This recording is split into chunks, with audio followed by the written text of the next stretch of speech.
నమస్కారం దూరదర్శన్ వార్తలకు స్వాగతం నేను సందీప్ ముందుగా వార్తల్లోని ప్రధాన అంశాలు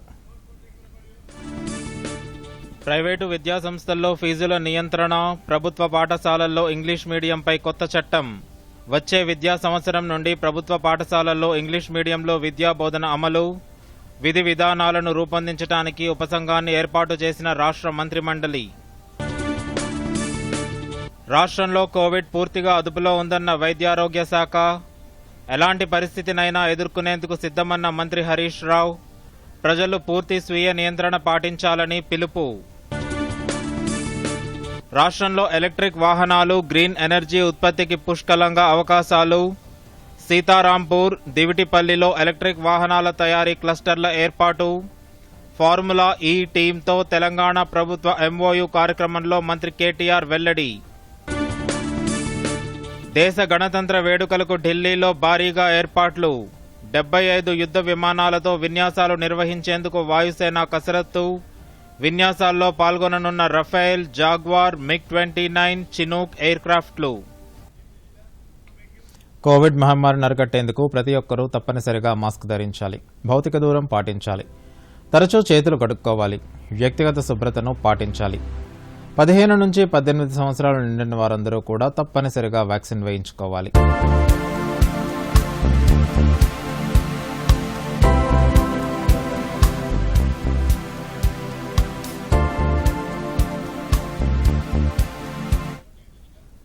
ఇక వార్తల్లోని వివరాలు భారత్ కోవిడ్ మహమ్మారితో పోరాడుతూనే ఆర్థిక రంగంలో పురోగమన దిశగా ముందుకు సాగుతుందని ప్రధాని నరేంద్ర మోదీ తెలిపారు ప్రపంచ ఆర్థిక సదస్సు తొలి రోజునుద్దేశించి ప్రధానమంత్రి నరేంద్ర మోదీ ప్రసంగించారు సంవత్సర కాలంలోనే 160 కోట్ల వ్యాక్సిన్ డోసులను దేశ ప్రజలకు ఇవ్వడం జరిగిందన్నారు కోవిడ్ వైరస్ వ్యాప్తి చెందుతున్న పరిస్థితుల మధ్య ప్రపంచ ఆర్థిక వ్యవస్థ పెట్టుబడులు వ్యాక్సిన్ అభివృద్ధి భవిష్యత్తులో ఎదురయ్యే సవాళ్లు అంశాలపై ప్రధాని తమ ప్రసంగంలో ప్రస్తావించారు ఒమిక్రాన్ వేరియంట్ విజృంభించడంతో వర్చువల్ విధానంలో సదస్సును నిర్వహిస్తున్నారు భారత్ ఆజాదీ కా అమృత్ మహోత్సవ్ సంబరాలను ఘనంగా జరుపుకుంటుందని వివరించారు ఆర్థిక సంస్కరణలో భాగంగా కార్పొరేట్ పన్నులను సరళీకృతం చేయడం జరుగుతుందన్నారు వ్యాపార వర్గాల విశ్వాసాన్ని భారత్ చూరుకుంటుందని తెలిపారు దేశంలో ఐటీ రంగం పురోగమన దిశకు ముందుకు సాగుతుందని అన్నారు అనేక దేశాలతో ఫ్రీ ట్రేడ్ మార్గాలను ఏర్పాటు చేసుకుంటున్నామన్నారు భారత్ వివిధ రంగాల్లో పెట్టుబడులకు ఎంతో అనువైందని అన్నారు మేధో శక్తికి తోడు దేశంలో నైపుణ్యత గత యువ శక్తి భారత్ సొంతమన్నారు దేశంలోని గ్రామాలను ఆప్టికల్ ఫైబర్తో అనుసంధానం చేయడం జరుగుతుందన్నారు ఇన్నోవేషన్ రంగంలో దేశం ఎంతో ముందంజలో ఉందన్నారు మౌలిక సదుపాయాల కల్పన అభివృద్ధి వేగంగా సాగుతుందన్నారు ఉపాధి ఉత్పాదకత మౌలిక సదుపాయాల కల్పనతో నవశకం దిశగా భారత్ ముందుకు సాగుతుందన్నారు सिर्फ प्रोसेस को आसान करने पर ही नहीं है बल्कि इन्वेस्टमेंट और प्रोडक्शन को इंसेंटिवाइज करने पर भी है इसी अप्रोच के साथ आज 14 सेक्टर्स में $26 बिलियन की प्रोडक्शन लिंक इंसेंटिव स्कीम्स लागू की गई है fab chip and display industry के निर्माण के लिए $10 बिलियन का इंसेंटिव प्लान इस बात का प्रमाण है कि ग्लोबल सप्लाई चेन को स्मूथ बनाने के लिए हम कितने प्रतिबद्ध हैं हम make in India make for the world इस भावना से आगे बढ़ रहे हैं टेलीकॉम इंश्योरेंस डिफेंस एरोस्पेस के साथ साथ अब सेमी कंडक्टर्स के क्षेत्र में भी भारत में असीम संभावनाएं हैं फ्रेंड्स आज भारत वर्तमान के साथ ही अगले 25 वर्षों के लक्ष्य को लेकर नीतियां बना रहा है निर्णय ले रहा है इस कालखंड में भारत ने हाई ग्रोथ के वेलफेयर और वेलनेस की सैचुरेशन के लक्ष्य रखा है వచ్చే విద్యా సంవత్సరం నుంచి ప్రభుత్వ పాఠశాలల్లో ఇంగ్లీష్ మీడియంలో విద్యాబోధనకై కొత్త చట్టాన్ని తీసుకురావాలని ముఖ్యమంత్రి చంద్రశేఖరరావు అధ్యక్షతన ప్రగతి భవన్లో జరిగిన మంత్రివర్గ సమావేశం నిర్ణయించింది. ప్రైవేట్ స్కూళ్లు, జూనియర్ కాలేజీలు, డిగ్రీ కాలేజీల్లో ఫీజుల నియంత్రణపై కూడా మంత్రివర్గం దృష్టి కేంద్రీకరించింది. ఈ 2 అంశాలపై పూర్తి అధ్యయనం చేసి సంబంధిత విధి విధానాలను రూపొందించేందుకు మంత్రివర్గ ఉపసంఘాన్ని ఏర్పాటు చేసింది. విద్యాశాఖ మంత్రి సబితా ఇంద్రారెడ్డి అధ్యక్షతన మంత్రులు కొప్పుల ఈశ్వర్, తలసాని శ్రీనివాస్ యాదవ్, నిరంజన్ రెడ్డి, శ్రీనివాస్ గౌడ్, జగదీష్ రెడ్డి, హరీష్ రావు, ప్రశాంత్ రెడ్డి, పువ్వాడ అజయ్ కుమార్, ఎర్రబెల్లి దయాకర్ రావు, కేటీఆర్లు ఈ సబ్ కమిటీలో సభ్యులుగా ఉంటారు. రానున్న శాసనసభ సమావేశాల్లో దీనికి సంబంధించిన నూతన చట్టాన్ని తీసుకురావాలని మంత్రిమండలి నిర్ణయించింది. రాష్ట్రంలోని ప్రభుత్వ పాఠశాలలను బలోపేతం చేయాలని మంత్రివర్గం నిర్ణయించింది. పాఠశాలల్లో నాణ్యమైన విద్యాబోధన, పాఠశాలల్లో మెరుగైన మౌలిక వసతుల కల్పన కోసం 7,289 కోట్లతో మన ఊరు మరమ్మడి ప్రణాళిక కోసం మంత్రిమండలి ఆమోదం తెలిపింది. సిద్దిపేట జిల్లాలో మల్లన్న సాగర్ జలాశయం నుండి తపాస్పల్లి జలాశయానికి లింక్ కాలువ తవ్వకానికి 388 కోట్లకు రాష్ట్ర మంత్రివర్గం ఆమోదం తెలిపింది. వనపర్తి జిల్లా గోపాల్పేట మండలం బుద్దారం గ్రామంలో ఉన్న పెద్ద చెరువు పునరుద్దరణ పనులకు 44 కోట్లకు మంత్రివర్గం ఆమోదం తెలిపింది. మహాత్మాగాంధీ కల్వకుర్తి ఎత్తిపోతల పథకంలో భాగంగా నిర్మించి తలపెట్టిన ఘన్పూర్ బ్రాంచ్ కాలువ పనులకు 144 కోట్లకు మంత్రివర్గం ఆమోదం తెలిపింది. ఆదిలాబాద్ జిల్లాలో పెన్గంగా నదిపై నిర్మాణం అవుతున్న చనాక కొరాటా బ్యారేజీ నిర్మాణ అంచనా వ్యయాన్ని 796 కోట్లకు సవరించడానికి మంత్రివర్గం ఆమోదం తెలిపింది. మెదక్ జిల్లా ఘన్పూర్ ఆనకట్ట కాలువ ఆధునీకరణకు 50 కోట్లతో పరిపాలనా అనుమతిని మంత్రివర్గం ఆమోదించింది. దేవాదుల పథకంలో గండి రామారం చెరువు నుంచి కన్నారం చెరువు వరకు పంప్ హౌస్, కాలువ పనులకు గుండ్లసాగర్ నుంచి లౌక్యా తాండా వరకు పైప్లైన్ పనులకు, నస్కల్ జలాశయం వద్ద పంప్ హౌస్ నిర్మాణానికి 104 కోట్లకు మంత్రివర్గం ఆమోదం తెలిపింది.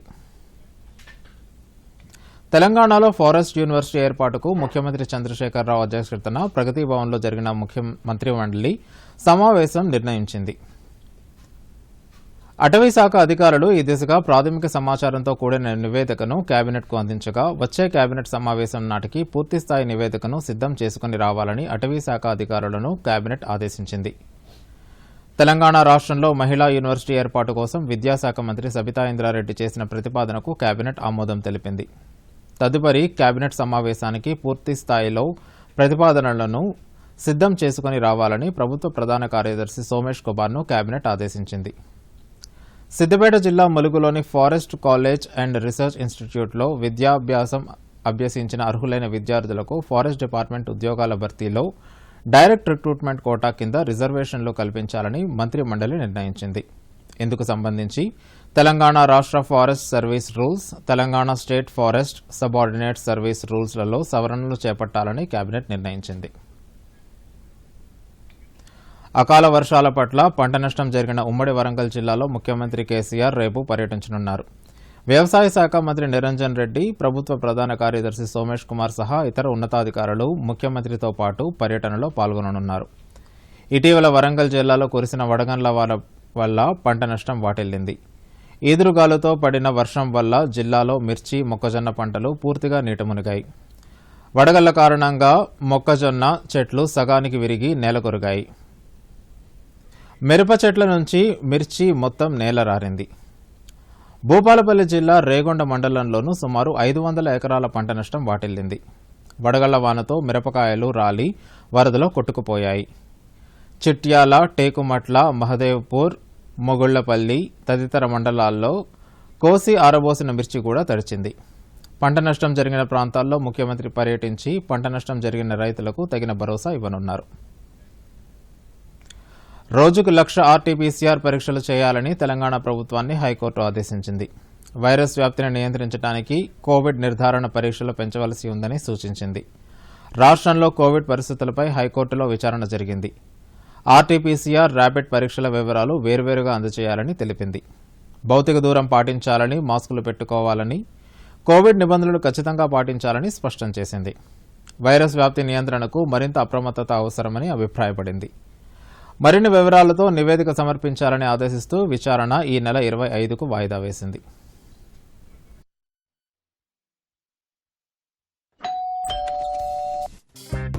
గిఫ్ట్ వచ్చింది. వారే వా, లెజెండ్ బ్యాట్ ఇది. దీంతో నేను ఆడతాను. అరే, ఫ్యూచర్ బ్యాటింగ్ లెజెండ్ ని నేను. దీని మీద ఎవరి పేరు రాసుంటే బ్యాట్ వాళ్ళకే దొరుకుతుంది. అరే యార్, చూసారా, దీని మీద నా పేరు రాసుండకపోతే ఎంత గొడవ అయిపోయేదో. అందుకే ఆర్బీఐ ఉంటుంది, బ్యాంక్ అకౌంట్ అయినా బ్యాంక్ లాకర్ అయినా మీరు కూడబెట్టిన డబ్బు మీరు నిర్ణయించిన వారికే అందేందుకు అందులో నామినీ పేరు తప్పకుండా నమోదు చేయండి. ఆర్బీఐ ఉంటుంది, విషయాలు తెలుసుకోండి, జాగరూకంగా ఉండండి. రాష్ట్రంలో కోవిడ్ పరిస్థితి అదుపులో ఉన్నదని వైద్యారోగ్య శాఖ మంత్రి హరీష్ రావు తెలిపారు. ఎలాంటి పరిస్థితులనైనా ఎదుర్కొనేందుకు రాష్ట్ర వైద్యారోగ్య శాఖ సంసిద్ధంగా ఉందని తెలిపారు. రాష్ట్రంలో కోవిడ్ పరిస్థితిపై గణాంకాలతో సహా మంత్రివర్గ సమావేశంలో వివరించారు. రాష్ట్రంలో ఇప్పటికే 5 కోట్ల వ్యాక్సినేషన్ డోసులు ఇవ్వడం జరిగిందని, అర్హులైన అందరికీ అతి త్వరగా వ్యాక్సినేషన్ ఇవ్వడం జరుగుతుందని హరీష్ రావు తెలిపారు. కోవిడ్ను కట్టడి చేసేందుకు ప్రజలు గుంపులుగా గుమ్ముడు కూడకుండా స్వీయ నియంత్రణ పాటించాలని కోరారు.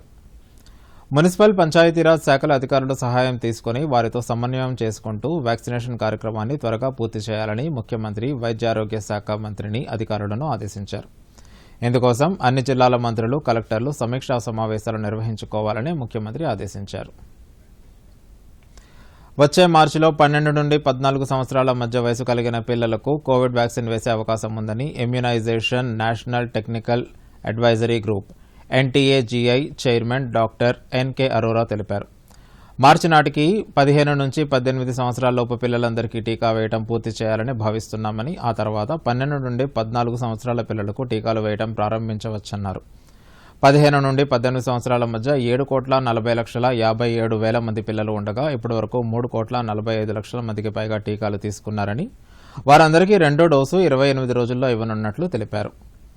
ఈ నెలాఖరు నాటికి మొదటి డోసు పూర్తి చేసి ఫిబ్రవరి వరకు రెండో డోసు వేయనున్నట్లు పేర్కొన్నారు. మార్చిలో 12 నుండి 14 సంవత్సరాల వయసు గల పిల్లలకు టీకాలు వేసేందుకు కేంద్ర ప్రభుత్వం విధాన నిర్ణయం తీసుకునే అవకాశం ఉందని డాక్టర్ ఎన్కే అరోరా వివరించారు. కోవిడ్ టీకా తప్పనిసరిగా తీసుకోవాలని ఎవరిపై ఒత్తిడి చేయడం లేదని కేంద్ర ప్రభుత్వం స్పష్టం చేసింది. కోవిడ్ వ్యాక్సిన్ పంపిణీపై కేంద్ర ఆరోగ్య శాఖ జారీ చేసిన మార్గదర్శకాలు సైతం అనుమతి లేకుండా చేసే బలవంతపు వ్యాక్సినేషన్ను పేర్కొనడం లేదని తెలిపింది. టీకా ధృవపత్రం తప్పనిసరి అనే నిబంధన నుంచి దివ్యాంగులను మినహాయించాలని ఓ ఎన్జీఓ సుప్రీంకోర్టులో దాఖలు చేసిన పిటిషన్కు స్పందనగా కేంద్ర ప్రభుత్వం అఫిడవిట్ సమర్పించింది. వ్యాక్సినేషన్ ధృవపత్రం తప్పనిసరి అన్న నిబంధనను ఇంతవరకు విధించలేదని స్పష్టం చేసింది. ప్రస్తుత కోవిడ్ సమయంలో వ్యాక్సినేషన్ అనేది ప్రజలందరి ఆరోగ్య ప్రయోజనాలను దృష్టిలో ఉంచుకుని చేపట్టే కార్యక్రమమని, వివిధ పత్రికలు, మాధ్యమాల ద్వారా దీనిపై అందరికీ అవగాహన కల్పిస్తున్నామని తెలిపింది. టీకా పంపిణీకి చేసిన ఏర్పాట్లు, కావాల్సిన అర్హతలపై వివరాలు తెలియజేస్తున్నామని, ఇష్టం లేకుండా ఏ వ్యక్తికి బలవంతంగా టీకా వేయడం లేదని కేంద్ర ప్రభుత్వం సుప్రీంకోర్టులో దాఖలు చేసిన అఫిడవిట్లో పేర్కొంది. రాష్ట్రంలో ఎలక్ట్రిక్ వాహనాలను ప్రోత్సహించాలని ఐటీ పురపాలక శాఖ మంత్రి కేటీఆర్ సూచించారు. గ్రీన్ ఎనర్జీ దిశగా మరిన్ని ప్రయత్నాలు జరగాలని అన్నారు. హైదరాబాద్లో ఎలక్ట్రిక్ వాహనాలు, గ్రీన్ ఎనర్జీ ఉత్పత్తికి అవకాశాలు పుష్కలంగా ఉన్నాయని తెలిపారు. ఈ వాహనాల తయారీలో ఇప్పటికే పలు సంస్థలతో ఒప్పందాలు చేసుకున్నామని చెప్పారు. మంత్రి సమక్షంలో ఫార్ములా ఈ టీంతో తెలంగాణ ప్రభుత్వం అవగాహన ఒప్పందం చేసుకుంది. ఈ ఒప్పందం సరికొత్త శకానికి నాందిగా మంత్రి తారక రామారావు అభివర్ణించారు. రాబోయే రోజుల్లో హైదరాబాద్ ఈ రేస్కు హోస్ట్గా నిలవనుందన్నారు. రాబోయే 90 రోజుల్లో హైదరాబాద్లో ఫార్ములా ఈ రేస్ నిర్వహించేందుకు అవగాహన ఒప్పందాన్ని కుదుర్చుకుంటామని మంత్రి సమక్షంలో నిర్వాహకులు ప్రకటించారు. నవంబర్ 22 నుంచి ఫిబ్రవరి మధ్య ఎప్పుడైనా ఈ రేసింగ్ ఛాంపియన్షిప్ జరగొచ్చని ఫార్ములా ప్రతినిధులు తెలిపారు. ఎలక్ట్రిక్ వాహనాలు మరింత పెరగాల్సిన అవసరం ఉందన్నారు. అంతర్జాతీయ సంస్థలకు అవసరమైన సదుపాయాలను తెలంగాణ ప్రభుత్వం కల్పిస్తోందని వివరించారు. సీతారాంపూర్, దివిటిపల్లిలో ఈ క్లస్టర్లను ఏర్పాటు చేస్తున్నామని వెల్లడించారు. But beating all of them, coming to the second rank or usurping the second position in producing green energy is something truly a testimony to the Honorable Chief Minister and his leadership. And the flagship program of our Honorable Chief Minister, because he always reminds us, especially as Industry Minister, whenever I interact with him, he reminds us that industrial expansion is important, but it cannot be at the cost of environment. Therefore, he has launched a massive program of greening called as the Haritaharam, which literally translates into a green necklace for Mother Earth. That's what it translates into. And through this program, in the last 7.5 years, we've been able to plant, you would not believe this, Alberto, but you can definitely check it. We've been able to plant more than 2 billion saplings in Telangana, and more than 85% of these have survived. రైతులకు లాభాలే ధ్యేయంగా సాగు దిగుబడి పెంచేందుకు వ్యవసాయ శాస్త్రవేత్తలు కృషి చేస్తున్నారు. డిమాండ్ ఉన్న పంటలపైన అవగాహన కల్పిస్తున్నారు. ఖమ్మం జిల్లాలో కృషి విజ్ఞాన కేంద్రం కార్యక్రమాలపై దూరదర్శన్ అందిస్తున్న ప్రత్యేక కథనం. రైతాంగాన్ని లాభాల బాట పట్టించడమే లక్ష్యంగా పనిచేస్తుంది ఖమ్మం జిల్లా వైరాకు చెందిన కృషి విజ్ఞాన కేంద్రం. నిత్యం సంక్షోభంలో చిక్కుకుపోతున్న రైతన్నకు వ్యవసాయ రంగంలో ఎలా విజయం సాధించాలో ఇక్కడి శాస్త్రవేత్తలు రైతులకు వివరించి వారిలో వ్యవసాయ మెలకువలపై అవగాహన పెంపొందిస్తున్నారు. వైరాకు చెందిన శాస్త్రవేత్తలు రైతాంగానికి వ్యవసాయ రంగంలో సాంకేతిక మెలకువలను వివరిస్తూ వారు పంట ఉత్పత్తులను పెంచే విధంగా తర్ఫీదు ఇస్తున్నారు. రైతులకు విస్తరణ, వైజ్ఞానిక సేవలు అందించడం ద్వారా ఖమ్మం జిల్లాలోని వైరాలోని కృషి విజ్ఞాన కేంద్రం తెలంగాణ రాష్ట్రంలోనే అగ్రగామిగా నిలిచింది.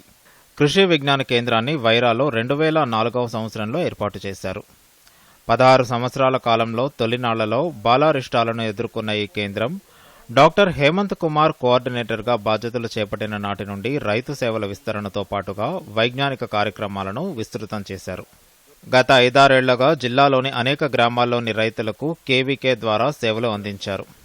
ఆధునిక వ్యవసాయ పరిజ్ఞానానికి సంబంధించిన పద్ధతులను రైతులకు చేరవేసి వారిలో అవగాహన కల్పించారు. డాక్టర్ హేమంత్ కుమార్తో పాటు ఇక్కడ శాస్త్రవేత్తలు ఒక బృందంగా పనిచేస్తున్నారు.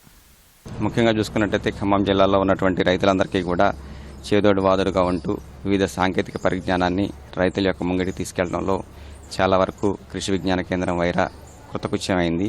ముఖ్యంగా ఇంకొక ముఖ్యమైన విషయం ఏంటంటే ఎక్కడైతే ఈ కృషి విజ్ఞాన కేంద్రంలో ఉన్నటువంటి పరిస్థితుల్లో కానీ చూసుకున్నట్టయితే జిల్లాలో ఉన్నటువంటి పరిస్థితులకు అనుగుణంగా ఈ కృషి విజ్ఞాన కేంద్రంలో వివిధ ప్రదర్శనలు అంటే డెమో యూనిట్స్ని ఏర్పాటు చేసి తద్వారా ఈ పరిస్థితులు తగ్గట్టుగా రైతు సోదరులు కూడా వీటిని ఆచరించినట్టయితే చాలా వరకు మంచి దిగుబడి పెంచవచ్చు అనే ఉద్దేశంతో ముఖ్యంగా ఇక్కడ ఉన్నటువంటి పంటలన్నిటికీ సంబంధించినటువంటి డెమాన్స్ట్రేషన్ యూనిట్స్ అన్నింటినీ కూడా కేవీకేలో అరేంజ్ చేయడం జరిగింది.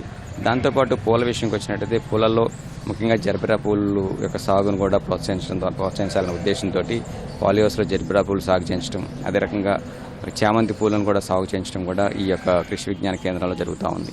దాంతోపాటు ముఖ్యమైన విషయం చూసుకున్నట్టయితే సాధ్యమైనంత వరకు రైతు సోదరులందరికీ కూడా సమయానుకూలంగా శిక్షణ కార్యక్రమాలు నిర్వహించడం, అదే రకంగా ఎక్కడైతే వ్యవసాయ అధికారుల ద్వారా శిక్షణ కార్యక్రమాలు నిర్వహించడం జరుగుతూ ఉందో వాటిలో పార్టిసిపేట్ చేసి రైతుల్ని చైతన్యవంతపరిచి తద్వారా ఎక్కడ ప్రస్తుతం ఉన్నటువంటి పంటలలో ఉన్నటువంటి సాంకేతిక పరిజ్ఞానం రైతులకి చేరవేయడం అనేది ఒక ముఖ్యమైనటువంటి అంశంగా గుర్తించాలి. Bureau report, Doordarshan news. Punjab assembly ఎన్నికలకు సంబంధించిన కొత్త పోలింగ్ తేదీని కేంద్ర ఎన్నికల సంఘం ప్రకటించింది. ఆ రాష్ట్ర అసెంబ్లీ ఎన్నికలు ఫిబ్రవరి 20వ తేదీన ఒకే దశలో జరగనున్నాయని వెల్లడించింది. వాస్తవానికి ఎన్నికలు ఫిబ్రవరి 14వ తేదీన జరగాల్సి ఉంది. ఎన్నికల తేదీని వాయిదా వేయాలని ఆ రాష్ట్ర ముఖ్యమంత్రి చెన్ని కేంద్ర ఎన్నికల సంఘానికి లేఖ రాశారు. ఫిబ్రవరి 16వ తేదీన గురు రవిదాస్ జయంతి సందర్భంగా ఎక్కువ శాతం పంజాబీ సిక్కులు వారణాసికి ప్రయాణిస్తారని, ఈ నేపథ్యంలో 14వ తేదీన జరగాల్సిన ఎన్నికలను వాయిదా వేయాలని కోరుతూ సీఈసీ సుశీల్ చంద్రకు లేఖ రాశారు. పంజాబ్ ముఖ్యమంత్రితో పాటు బీజేపీ, కాంగ్రెస్, ఆమ్ ఆద్మీ కూడా ఎన్నికలను వాయిదా వేయాలని ఈసీని కోరాయి. 117 స్థానాలకు సంబంధించిన కొత్త తేదీని ఈసీ ప్రకటించింది. పంజాబ్ పార్టీల అభ్యర్థన నేపథ్యంలో ఎన్నికల సంఘం దీనిపై చర్చించి నిర్ణయం తీసుకుంది. గర్భిణులు, బాలింతలను సంపూర్ణ ఆరోగ్యంగా ఉంచడానికి కేంద్ర రాష్ట్ర ప్రభుత్వాలు ప్రవేశపెట్టిన పథకాలు సానుకూల ఫలితాలను ఇస్తున్నాయి. నిరుపేదలకు నాణ్యమైన పోషకాహారం అందించడమే లక్ష్యంగా నిర్వహిస్తున్న అంగన్వాడీ న్యూట్రిషన్ గార్డెన్లపై దూరదర్శన్ అందిస్తున్న ప్రత్యేక కథనం. ఆదిలాబాద్ జిల్లాలో ఎలాంటి అదనపు ఖర్చు లేకుండా పోషకాహారం అందించేందుకు వీలుగా న్యూట్రిషన్ గార్డెన్ పెంపకానికి శ్రీకారం చుట్టారు.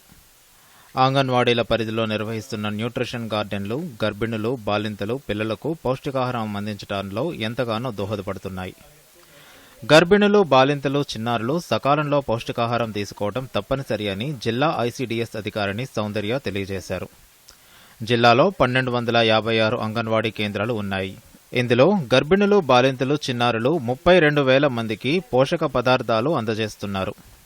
జిల్లాలోని అన్ని అంగన్వాడీల్లో పెరటి తోటల పెంపకం ద్వారా తాజా కూరగాయలు సేంద్రియ పద్ధతిలో పండించి లబ్ధిదారులకు పౌష్టికాహారాన్ని అందిస్తున్నారు.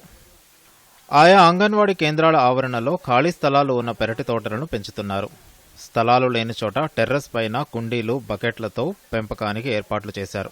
టమాటా, మిర్చి, చిక్కుడు, వంకాయ, సొరకాయ, పాలకూర, తోటకూర, బెండ, కాకర, కరివేపాకు వంటి పలు రకాల ఆకుకూరలు, కూరగాయలు పెంచుతున్నారు. పండ్ల మొక్కలు పెంచుతున్నారు. దీంతో ప్రతి అంగన్వాడీ కేంద్రం పచ్చటి తోటల నడుమ హరివిల్లుల కనువిందులు చేస్తున్నాయి. తాజా కూరగాయలతోనే ఆరోగ్యమని, స్వయంగా అంగన్వాడీ కేంద్రాల వద్ద పెరటి తోటలను పెంచుతున్నామని, తద్వారా గర్భిణులు, బాలింతలు, చిన్నారులకు నాణ్యమైన పౌష్టికాహారం లభిస్తుందని జిల్లా ఐసీడీఎస్ అధికారిని సౌందర్య వివరించారు.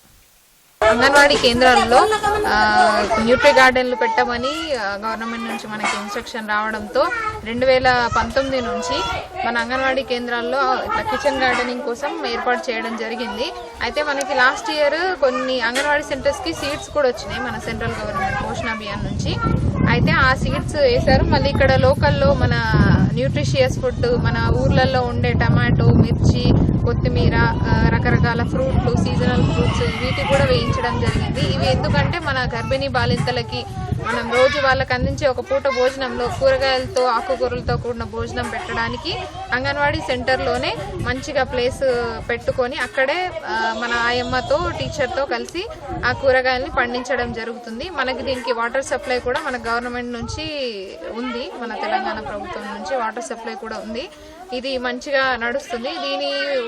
దీని ఫలితం ఏంటంటే మనకి పోషకాహార లోపం ఉండకూడదు, అందరూ ఆకుకూరలు తినాలి, అందరూ కూరగాయలు తినాలి, ఆరోగ్యంగా ఉండాలి, ఎవరికి ఎనిమియా రాకూడదు అని మన దీని ఆలోచన. పోషణ్ అభియాన్ లో భాగంగా ఆదిలాబాద్ జిల్లా వ్యాప్తంగా 1256 అంగన్వాడీ కేంద్రాలు ఏర్పాటు చేసిన న్యూట్రిషన్ గార్డెన్లు సత్ఫలితాలిస్తున్నాయి. గర్భిణీలు, బాలింతలు, చిన్నారులకు మేలైన కూరగాయలు అందడంతో పాటు అంగన్వాడీ కేంద్రాలకు వ్యయభారం తగ్గుతుంది. వసీం, దూరదర్శన్ న్యూస్, ఆదిలాబాద్. ఉపాధి హామీ నిధుల వినియోగంలో తెలంగాణ దేశంలోనే నెంబర్ 1గా ఉందని పంచాయతీరాజ్ శాఖ మంత్రి ఎర్రబెల్లి దయాకర్ రావు అన్నారు. పంచాయతీ భవనాలు, కాలువల పూడికతీత వంటి పనులకు కూడా ఉపాధి నిధులను వినియోగించుకోవాలని అధికారులను సూచించారు. అంతేకాక ఈ మార్చిలోగా సాధ్యమైనంత ఎక్కువ ఉపాధి పనులు చేయాలని ఆదేశించారు. ఉమ్మడి మహబూబ్ నగర్ జిల్లా పంచాయతీరాజ్, గ్రామీణాభివృద్ది పనులపై మంత్రి ఎర్రబెల్లి సమీక్ష నిర్వహించారు. ఈ కార్యక్రమానికి ఉమ్మడి మహబూబ్ నగర్ జిల్లా మంత్రులు నిరంజన్ రెడ్డి, శ్రీనివాస్ గౌడ్, ఎమ్మెల్యేలు, ఎమ్మెల్సీలు, ఇతర ఉన్నతాధికారులు హాజరయ్యారు. గ్రామాల్లో అభివృద్ది పనులపై మంత్రి సంబంధిత అధికారులతో సమీక్ష నిర్వహించారు. ఈ సందర్భంగా ఎర్రబెల్లి మాట్లాడుతూ కొత్తగా ఏర్పాటు చేసిన గిరిజన గ్రామ పంచాయతీలు, ఎస్సీ రిజర్వ్ గ్రామ పంచాయతీల భవనాల నిర్మాణాలకు ఎస్సీ, ఎస్టీ సబ్ ప్లాన్ నిధుల వినియోగంపై ముఖ్యమంత్రి ఆదేశాల మేరకు చర్యలు తీసుకుంటామన్నారు. భారీ వర్షాలకు దెబ్బతిన్న రోడ్ల మరమ్మతులు, రోడ్ల నిర్వహణ వంటి విషయాల్లో అధికారులు, ప్రజాప్రతినిధులతో సమన్వయం చేసుకుని అభివృద్ది పనులు నిర్వహించాలన్నారు. కొత్త రోడ్లు, మురుగునీటి కాలువల పనులు కూడా త్వరలోనే అమలవుతాయని మంత్రి చెప్పారు. డంపింగ్ యార్డులలో చెత్త ద్వారా తీసిన ఎరువుల అమ్మకం ద్వారా రాష్ట్రంలో పంచాయతీలు 300 కోట్లు ఆర్జించాయన్నారు. అలాగే స్కూల్స్లో నర్సరీలను ఏర్పాటు చేసి ప్లాంటేషన్ పెడితే గ్రామ పంచాయతీలకు భారం తగ్గుతుందన్నారు. ఉమ్మడి మహబూబ్ నగర్ జిల్లా సమగ్రమైన అభివృద్దిపై పంచాయతీరాజ్, గ్రామీణాభివృద్ది శాఖ మంత్రి ఎర్రబెల్లి దయాకర్ రావు జిల్లా మంత్రులు, ప్రజాప్రతినిధులు, సంబంధిత అధికారులతో సమావేశం నిర్వహించారు. ఈ సందర్భంగా మంత్రి వి. శ్రీనివాస్ గౌడ్ మాట్లాడుతూ జాతీయ ఉపాధి హామీ పథకంలో భాగంగా గ్రామీణ ప్రాంతాల్లో క్రీడల అభివృద్దికి క్రీడా మైదానాలను నిర్మించాలన్నారు. అందులో భాగంగా గ్రామీణ ప్రాంతాల్లోని క్రీడాకారులను క్రీడల్లో ప్రోత్సహించేందుకు ఎంతో దోహదపడుతుందన్నారు. దేశంలోనే అత్యుత్తమ క్రీడా పాలసీని రాష్ట్రంలో రూపొందిస్తున్నామన్నారు. ఈ క్రీడా పాలసీలో గ్రామీణ క్రీడలకు, కోచ్లకు ప్రోత్సాహకానికి పెద్దపీట వేస్తున్నామని తెలిపారు. క్రికెట్ కానీ గ్రౌండ్ చేసుకోవడానికి అవకాశం ఉంది. దయచేసి అది కూడా ఇన్స్టెన్స్ ఇట్లయితే గ్రామీణ ప్రాంతాల నుంచి కూడా స్పోర్ట్స్ డెవలప్ చేసుకోవడానికి అవకాశం ఉంటుంది. లాస్ట్ టైం సీఎం గారు చెప్తే మంచి భావన ఉందని చెప్పిండు. మీరు ఇచ్చిన ఏమేమి చేసుకోవాలి వర్క్స్ అనేది కూడా ఏ వర్క్స్ మనం చేసుకోవచ్చు, ఏ వర్క్ చేయడం వల్ల పేరు వస్తుంది అనే ఒక గైడెన్స్ ఇచ్చి అందరికి కమ్యూనికేట్ చేస్తే బాగుంటుంది. స్కూల్ రాష్ట్రంలో రోజురోజుకు పెరుగుతున్న కోవిడ్ కేసులు దృష్టిలో ఉంచుకుని ఉన్నత విద్యామండలి కీలక నిర్ణయం తీసుకుంది. ఇప్పటికే వైద్య కళాశాలలకు మినహా విద్యా సంస్థలన్నిటికీ సెలవులు పొడిగించిన నేపథ్యంలో పరీక్షలన్నీ వాయిదా వేయాలని అన్ని విశ్వవిద్యాలయాలకు ఆదేశాలు జారీ చేసింది. ఈ నెల 30 వరకు ప్రాక్టికల్స్, రాత, మిడ్ పరీక్షలన్నీ వాయిదా వేయాలని సూచించింది. ఉన్నత విద్యా మండలి ఆదేశాల మేరకు అన్ని యూనివర్సిటీలు తమ పరిధిలోని పరీక్షలు వాయిదా వేస్తున్నట్లు ప్రకటించాయి. ఉస్మానియా, జేఎన్టీయూహెచ్, శాతవాహన, అంబేద్కర్ యూనివర్సిటీలు వివిధ పరీక్షలను వాయిదా వేశాయి. మళ్లీ పరీక్షలు నిర్వహించే తేదీలను తర్వాత ప్రకటించనున్నట్లు విశ్వవిద్యాలయాలు వెల్లడించాయి. సెలవుల్లో పరీక్షలను నిర్వహిస్తే వాటిని పరిగణనలోకి తీసుకోబోమని ప్రైవేట్ కళాశాలలకు జేఎన్టీయూహెచ్ స్పష్టం చేసింది. ఉస్మానియా, జేఎన్టీయూహెచ్ ఆన్లైన్లో బోధన కొనసాగిస్తున్నాయి. సూక్ష్మ, చిన్న, మధ్య తరహా పరిశ్రమలకు ప్రోత్సాహకాలు, ఆర్థిక తోడ్పాటు, అభివృద్ధి లక్ష్యంగా పనిచేస్తున్న small industries development bank of India SIDBI Telangana ప్రభుత్వంతో అవగాహన ఒప్పందం కుదుర్చుకుంది. రాష్ట్రంలో సూక్ష్మ, చిన్న తరహా పరిశ్రమలను ప్రోత్సహించడానికి ఈ అవగాహన ఒప్పందం దోహదపడుతుందని ఒక ప్రకటనలో బ్యాంక్ పేర్కొంది. ఒప్పంద పత్రాలపైన తెలంగాణ రాష్ట్ర పరిశ్రమల శాఖ ముఖ్య కార్యదర్శి జయేష్ రంజన్, బ్యాంక్ డీఎండీ విఎస్వి రావు సంతకాలు చేశారు. ఈ ఒప్పందం అమలులో భాగంగా తెలంగాణ ప్రభుత్వంతో కలిసి బ్యాంక్ ప్రాజెక్ట్ మేనేజ్మెంట్ యూనిట్ను ఏర్పాటు చేయనుంది. Bank deputy managing director Vasantharao Satya Venkatarao ఈ సందర్భంగా మాట్లాడుతూ ఔత్సాహిక పారిశ్రామికవేత్తలను ప్రోత్సహించడం, వారికి అవసరమైన సదుపాయాలు కల్పించడంతో పాటుగా ఆర్థిక తోడ్పాటు అందించడం కోసం ప్రాజెక్టు మేనేజ్మెంట్ యూనిట్ నిరంతరం పనిచేస్తుందని వివరించారు. దేశంలో మొట్టమొదటిసారిగా ఫార్ములా ఈ కార్ రేసింగ్ ప్రపంచ ఛాంపియన్షిప్కు హైదరాబాద్ ఆతిథ్యాన్ని ఇవ్వబోతుంది. ఈ మేరకు తెలంగాణ ప్రభుత్వం FIA ఫార్ములా ఈ వరల్డ్ ఛాంపియన్షిప్ ప్రతినిధులతో ఒప్పందాన్ని కుదుర్చుకుంది. ఎలక్ట్రిక్ కార్ల రేసింగ్ ఇది. విద్యుత్ ఆధారంగా నడిచే సింగిల్ సీటర్ కార్లను ఈ రేసింగ్ ప్రపంచ ఛాంపియన్షిప్ కోసం వినియోగిస్తారు. మరిన్ని వివరాలు. భారత్లోనే తొలిసారిగా హైదరాబాద్లో ఎలక్ట్రిక్ కార్ల మధ్య ఫార్ములా రేసింగ్ నిర్వహించబోతున్నారు. ప్రస్తుతం న్యూయార్క్, లండన్, బెర్లిన్, రోమ్, సియోలలో మాత్రమే ఈ ఫార్ములా ఈ రేసింగులు నడుస్తున్నాయి. వాటి సరసన హైదరాబాద్ కూడా చేరింది. దీంతో హైదరాబాద్ నగరం అంతర్జాతీయ ఖ్యాతిని సాధించినట్టయింది.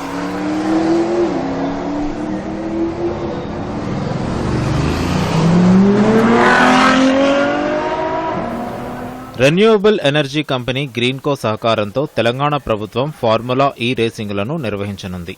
దీనికోసం FIA ఫార్ములా నిర్వాహకులతో తెలంగాణ ప్రభుత్వం ఒప్పందాన్ని కుదుర్చుకుంది. కార్యక్రమంలో ఐటీ పురపాలక శాఖ మంత్రి K Taraka Ramarao, FIA formula E chief championship officer Alberto Longo తదితరులు పాల్గొన్నారు. Racing track and overlock director August జమేకో, Greenko chief executive officer Anil Chalamalasetty, Mahindra racing CEO and team principal Dilbagh Gill మధ్య ఒప్పందాలు కుదిరాయి. దేశంలోనే మొట్టమొదటిసారిగా ఎలక్ట్రిక్ కార్ల మధ్య ఫార్ములా ఈ రేసింగ్ నిర్వహించబోతున్నామంటూ వారు ప్రకటించారు. ఫార్ములా ఈ కార్ రేసింగ్ను హైదరాబాద్లో నిర్వహించబోతుండటాన్ని ఆటోమొబైల్ సెగ్మెంట్కు చెందిన దేశీయ పారిశ్రామిక దిగ్గజం ఆనంద్ మహీంద్రా స్వాగతించారు. స్వదేశంలో ఫార్ములా ఈ రేసింగ్ నిర్వహించడానికి ఏర్పాట్లు పూర్తి కావడం పట్ల హర్షం వ్యక్తం చేశారు. ఎప్పుడెప్పుడా అంటూ తాము ఎదురు చూస్తున్నానని చెప్పారు. సొంత గడ్డ మీద ఎలక్ట్రిక్ కార్ల రేసింగ్ ఫార్ములా ఈని నిర్వహించాలనేది తన కల అని, అది సాకారమైందని అన్నారు. Bureau report, Doordarshan news. ఢిల్లీలో గణతంత్ర వేడుకలకు వాయుసేన భారీ స్థాయిలో ఏర్పాటు చేస్తుంది. ఆజాదీ కా అమృత్ మహోత్సవ్ సంబరాలు కొనసాగుతున్న వేళ 75 యుద్ధ విమానాలతో విన్యాసాలు నిర్వహించేందుకు కసరత్తులు చేస్తుంది. MI-17 ఎయిర్ క్రాఫ్ట్ నిర్వహించే ధ్వజ్ ఫార్మేషన్లో విన్యాసాలు ప్రారంభం కానున్నాయి. ఆ తర్వాత 4 తేలికపాటి హెలికాప్టర్లతో రుద్ర, 5 హెలికాప్టర్లతో రావత్ విన్యాసాలు జరగనున్నాయి. వాయుసేన చేపట్టే విన్యాసాల్లో Rafale, Jaguar, MiG-29, Chinook air క్రాఫ్ట్లు పాల్గొననున్నాయి. వినాష్ ఫార్మేషన్లలో 5 రఫేల్ యుద్ధ విమానాలు రాజ్పథ్ మీదుగా ఎగురుకుంటూ వెళ్లనున్నాయని వాయుసేన వింగ్ కమాండర్ ఇంద్రనీల్ నంది తెలిపారు. నేవీకి చెందిన MiG-29K P-8I నిఘా విమానం వరుణ ఆకృతిలో విన్యాసాలు చేయనుందని చెప్పారు.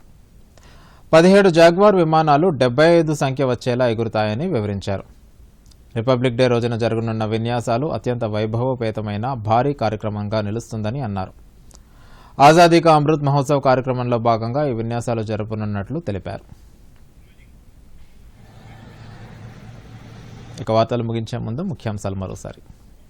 దూరదర్శన్ యాదగిరి వార్తలను ఇప్పుడు సోషల్ మీడియాలో కూడా చూడవచ్చు. యూట్యూబ్లో అయితే DD న్యూస్ తెలంగాణ, ట్విట్టర్ వేదిక అయితే DD news Telangana @DD Yadagiri news, మరి ఫేస్బుక్లో అయితే డీడీ న్యూస్ తెలంగాణలో చూసి లైక్ చేయండి, షేర్ చేయండి. ప్రైవేటు విద్యా సంస్థల్లో ఫీజుల నియంత్రణ, ప్రభుత్వ పాఠశాలల్లో ఇంగ్లీష్ మీడియంపై కొత్త చట్టం. వచ్చే విద్యా సంవత్సరం నుండి ప్రభుత్వ పాఠశాలల్లో ఇంగ్లీష్ మీడియంలో విద్యా బోధన అమలు, విధి విధానాలను రూపొందించడానికి ఉపసంఘాన్ని ఏర్పాటు చేసిన రాష్ట్ర మంత్రిమండలి. రాష్ట్రంలో కోవిడ్ పూర్తిగా అదుపులో ఉందన్న వైద్యారోగ్య శాఖ. ఎలాంటి పరిస్థితినైనా ఎదుర్కొనేందుకు సిద్ధమన్న మంత్రి హరీష్ రావు. ప్రజలు పూర్తి స్వీయ నియంత్రణ పాటించాలని పిలుపు. రాష్ట్రంలో ఎలక్ట్రిక్ వాహనాలు, గ్రీన్ ఎనర్జీ ఉత్పత్తికి పుష్కలంగా అవకాశాలు. సీతారాంపూర్, దివిటిపల్లిలో ఎలక్ట్రిక్ వాహనాల తయారీ క్లస్టర్ల ఏర్పాటు. ఫార్ములా ఈ టీంతో తెలంగాణ ప్రభుత్వ ఎంఓయూ కార్యక్రమంలో మంత్రి కేటీఆర్ వెల్లడి. దేశ గణతంత్ర వేడుకలకు ఢిల్లీలో భారీగా ఏర్పాట్లు. 75 యుద్ధ విమానాలతో విన్యాసాలు నిర్వహించేందుకు వాయుసేన కసరత్తు. విన్యాసాల్లో పాల్గొననున్న Rafale, Jaguar, MiG-29, Chinook air క్రాఫ్ట్లు.